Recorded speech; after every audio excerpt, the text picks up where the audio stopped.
happy to be here. My wife and I, we're grateful that you could invite us and organize this gathering for us to talk to you a little bit. It's been a little over 1 year since we were in the States. We've been to other places quite a bit, but the States, it's been over 1 year since we were here.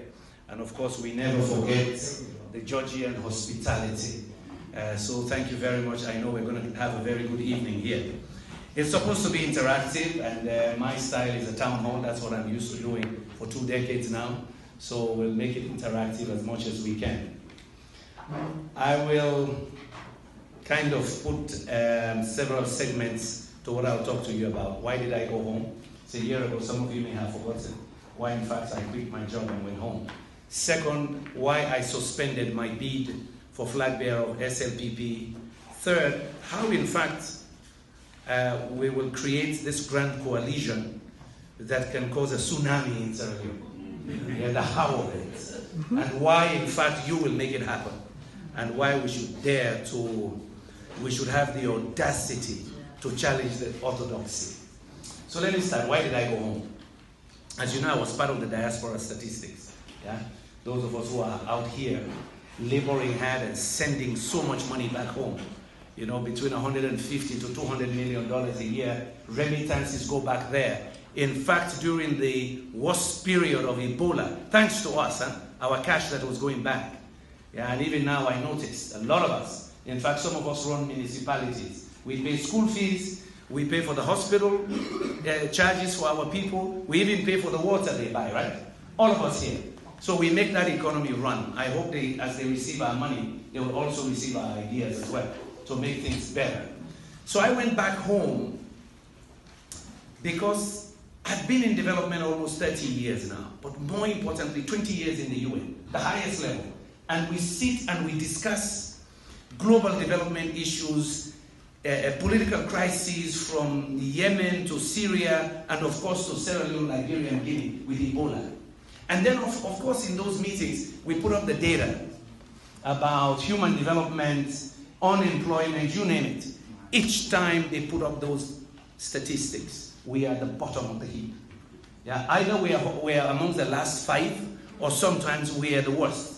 Yeah, 2008 UNICEF, you know, we were in a meeting in New York, and after talking about what UNICEF had put out about infant mortality and other problems with the youth, my colleague turns to me, and by the way, Kande, your country is last. So you can imagine my indignation sitting in those meetings. Each time our nation is last. Highest maternal mortality rate. Either the highest or amongst the highest infant mortality rate. Lack of access to clean water, lack of access to energy. Yeah? Corruption, we are always good at the bad things. Corruption, we're way up there. You name it. And you're sitting there, having been around the world, advising other economies, you say, damn, I can fix this. I can bring dignity back to that nation. I can make us proud to be again the Athens of Africa. And I've seen nations pick themselves up. I've been to Vietnam. In fact, one of the most striking one was Cambodia. Went to Cambodia 10, 15 years after the war. And I hosted a meeting there together with Pascal Lamy, who was head of WTO. It was a conference of African ministers, trade and industry. And that year we were there, the Prime Minister of Cambodia says to the African ministers, this year we have become self-sufficient in rice production. If you need some, we'll sell to you. They had worse conflict than we did. They were destroyed. But yes, they had factories already.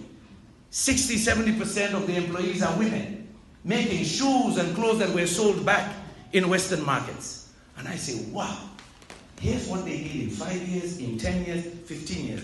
Of course I can do this in Sierra Leone. It's smaller. You know, at that time I used to say 6.5 million people. And God gave us everything. All those minerals and wherewithal. But yet we are at the bottom of the heap. So I went because I decided to quit a very good job. Oh, you guys know. Don't need to preach to you now. You've seen what I had to leave to go home. There was a reason. There was a purpose. It is that belief that I can make a change. I can transform it and make it great.